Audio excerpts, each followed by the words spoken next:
On a publié le résultat, troisième enquête nationale non sous production agricole. Ouais. Nous avons publié 2014, 2015, aujourd'hui on a publié l'enquête de 2016. Bon, nous croyons que ce sont gros outils pour planification dans ce secteur-là. Donc c'est lui-même qui ont des données et des données assez pertinentes. On prend des données sur rendement, on prend des données sur niveau de sécurité alimentaire. Ils vont donner sous zone que vous capable d'enregistrer des cas de sécheresse, des cas d'inondation et impact catastrophe ça sur production. Et parfois tout le monde fait des efforts pour remonter la piste, c'est lui-même tout qui va donner, qui connaît est-ce que l'effort a gagné un effet, est-ce que le pas de gagner effet. Donc le résultat que nous avons publié aujourd'hui, il a manifesté une certaine remontée de... Oui, donc c'est-à-dire qu'après une grande sécheresse que nous connaissons, que nous avons gagné en 2015, hein, nous venons que l'intervention que nous faisons au niveau des dernières campagnes printemps en 2016, ils permettent plus ou moins de nous remonter et la pente que nous n'avons pas de précision là. Mais déjà, dans les résultats préliminaires, nous avons commencé à consulter, ils permettent nous convaincus que vraiment tu as grand pile l'effort et nous avons gagné un petit résultat plus ou moins significatif à partir de récolte campagne printemps. Mais il faut que nous tout. C'est un travail qui est important pour nous-mêmes tout, pour nous consulter les résultats. Ça, on a planifié l'autre campagne. Par exemple, actuellement, on a planifié campagne d'hiver. Donc, dans l'enquête, nous tirons des leçons tout, puisque nous fait des recommandations après certaines données. Donc, c'est ainsi nous sommes obligés de consulter les résultats préliminaires pour nous être capables d'avancer, parce que nous, en pleine planification, d'ici mois prochain, hein, nous avons commencé la campagne d'hiver. Donc, nous croyons que c'est un résultat qui parle public, qui parle sur le site ministère, qui parle dans la presse, que nous-mêmes, nous sommes capables de en pile progrès qui fait et nous sommes capables de importants outils. Ce sont des outils qui sont tellement importants, les peser dans la feuille de route que nous avons. Et que nous devons pour nous actualiser l'information. Et c'est ça qui fait que nous avons fait des marches pour nous arriver à un système permanent d'information agricole. Le déficit nous identifié aussi à quel niveau précisément? Bon, déficit que nous identifions, c'est au niveau de certaines filières. Ouais. Parce que là, prend le cas, par exemple, au cas, à peine nous finissons organisons une campagne printemps, si on a côté noté, puis bien réussi campagne là, près de 5 000 hectares, 5 à 6 000 hectares emblavés, ouais, en haricots et en d'autres céréales. Et tout de suite après, et cela après Mathieu, nous venons enregistrer 2 inondations. Qui viennent plus ou moins nous permettre que nous fassions un déficit par rapport à tout effort que nous avons fait après post-Mathieu.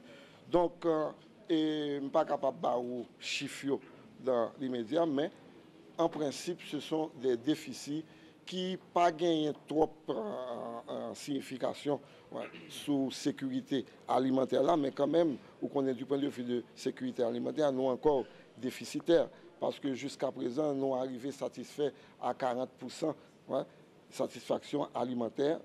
Nous gagnons pour nous faire effort, pour nous arriver, si pendant le passage administration, si nous sommes capables de monter le niveau entre 60 et 65%.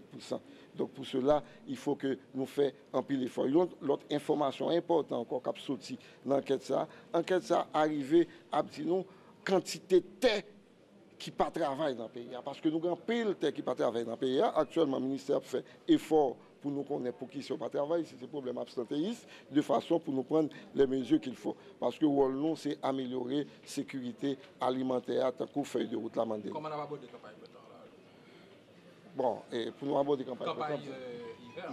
Non, campagne hiver, nous déjà abordé. Ça veut dire que actuellement, nous avons recevoir des données de toutes les 10 directions départementales, qui ont fait requête en semences, en engrais, en tout le et pendant ce temps, on a fait contact avec les fournisseurs de façon pour que tout bagaille prêt avant le mois qui vient.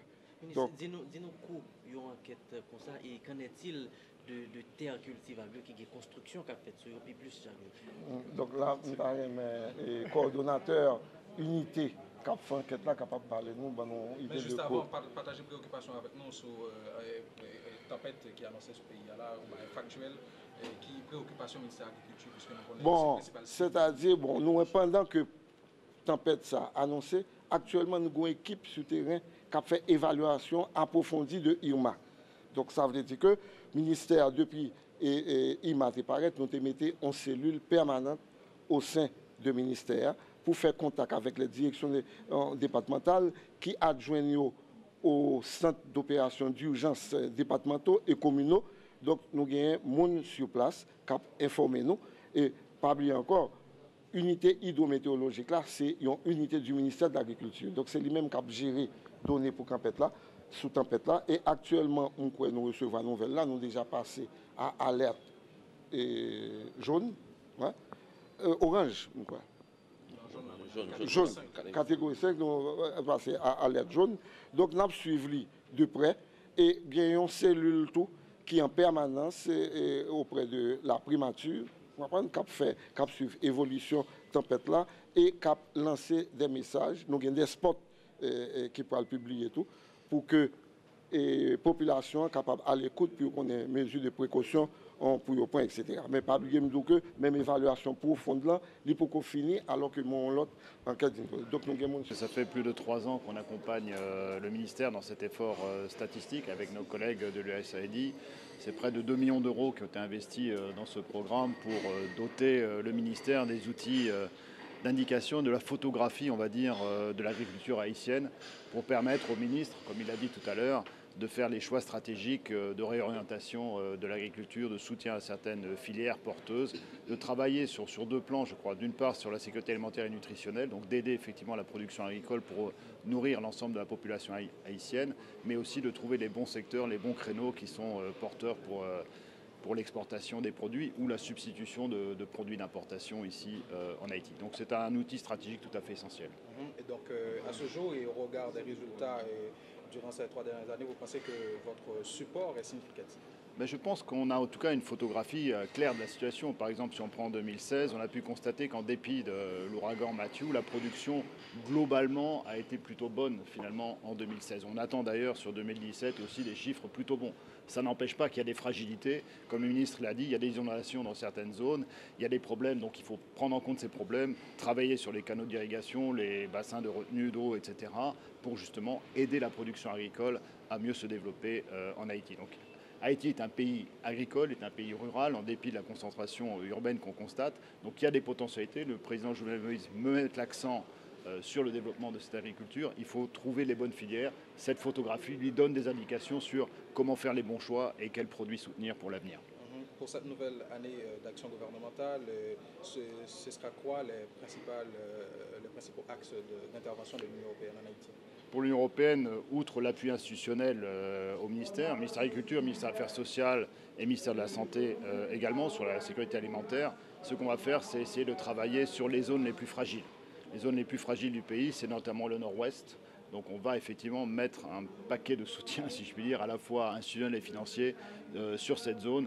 Également, bien sûr, sur la zone qui a été affectée par l'ouragan Matthew, on va transposer aussi notre soutien sur ces territoires pour aider effectivement à recapitaliser les agriculteurs et aussi les pêcheurs, parce qu'il y a une autre potentialité, c'est bien sûr la pêche. Donc il faut effectivement travailler sur ces territoires qui sont des territoires structurellement, on va dire, fragiles en matière de sécurité alimentaire. 7 mois, plutôt après les élections, déjà des turbulences d'ordre politique, l'Union européenne est préoccupée?